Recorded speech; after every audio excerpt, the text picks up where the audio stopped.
Welcome, welcome. As we discuss our weekly Kids Deserve It chapter, I will give about 20 more seconds for people to get logged on, and then I will go ahead and jump in to today's conversation. This is a rather short chapter, so it's not going to be a super long conversation, but as you join in, if you will go ahead and while you're waiting, just type in where you're from.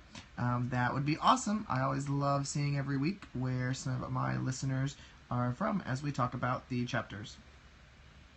Everybody, welcome again. My name is Todd Nesloney. I'm an elementary school principal in Navasota, Texas. Thank you so much for being here as I discuss another chapter in Kids Deserve It. This chapter this week is chapter 14, and it is called You Never Know. This was a very important chapter that Adam and I really wanted in the book. It's a very short chapter, only 2.5 pages long. But I think it is very much the heart and soul of what we were seeking to do when we started the Kids Deserve It movement. And a lot of that is, this chapter talks about how we don't ever truly know the things that our kids are going through when they come to school.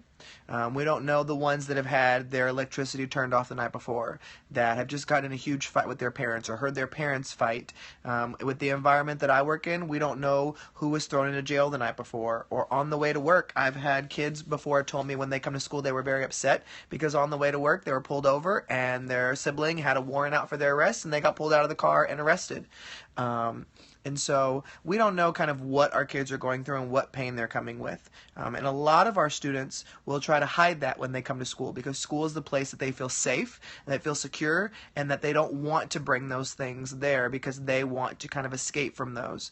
And I think that it's also important to remember that our coworkers are going through a lot of the same things. And so often with our coworkers, we treat them so differently than the kids, or we don't understand why they're acting the way they are, why they said what they said. And we never know what they're going through either. The old adage of until you walked in my shoes, I don't think even walking in people's shoes for a day or a week will even give us a true understanding of what they're going through.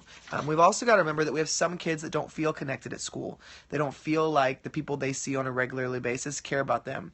I especially think about a few students that I'm working with this year who it is very difficult for them to believe that what you're saying to them and the way you care about them is true and genuine.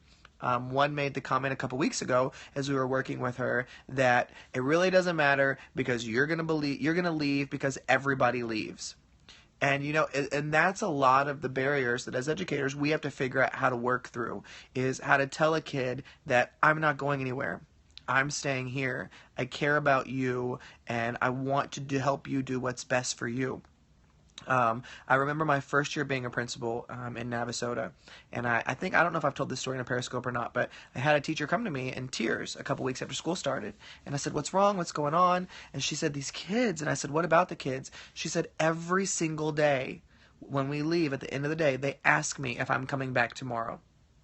And when we researched it and looked into it, these kids the year before, a lot of them had gone through a year where in one class alone, there were 7 different teachers. So they thought, well, are you going to leave? Because everybody else always leaves. So are you coming back tomorrow? Are you still going to be here? And I think it's a really important and powerful message to send to them that, yes, I'm still here. I'm not going anywhere. I'm not going to leave you. And I've seen, even in my career over the last 9 years that I've been in education, I've watched teachers leave in the middle of a school year for no other reason than, I don't really like this environment. I don't want to do this anymore. And I just look at it and I think, you know what? I understand you want to do what's best for you, but then I look at these kids who they're like, that person left me. Another person in my life abandoned me. And I think we have to really make sure that we are really thinking about our kids when we make decisions. One of the sentences that I like in this chapter is, as educators, it's our responsibility to be nice and acknowledge others. But more than that, it's our honor to talk with kids, listen to them, sit on the floor with them when they need it, or eat lunch with them. I think that's something that is a huge part. I look at when I was in the classroom, and eating lunch with the kids was a huge deal. Does that mean that some days I gave up my lunch to have lunch with them? Yes. I went to PE sometimes with my kids, or art, or music. Does that mean some days I gave up my conference to go spend time with the kids? Yes. But in the end, that's where the dividends pay off. because the kids know that that's your time and that you're giving it up to spend time with them, and it means something to them. It shows you're invested. I did it, and I have so many teachers now on my campus that go to games after school or on the weekend, and you can't believe the smiling faces when they see their teachers show up to support them. It's a powerful moment. I think it's important for us to be visible, to connect with kids and adults, and to amplify people's voices, to make them feel that they have a voice. Our job, just like the chapter says, is to focus on kids and not spreadsheets. We have to have those intentional, positive interactions with our students because we don't know what they're going to when they leave us. And so I want to provide an environment at school where they are begging their parents to come back to school because they love it so much that they don't want to be anywhere else. And so imagine what our schools would be like if every adult just took one more moment out of their day to notice somebody else, to make somebody feel valued. That includes not only the kids that misbehave, but that includes the kids that always make the right decision, the kids that disappear into the class because they're so quiet.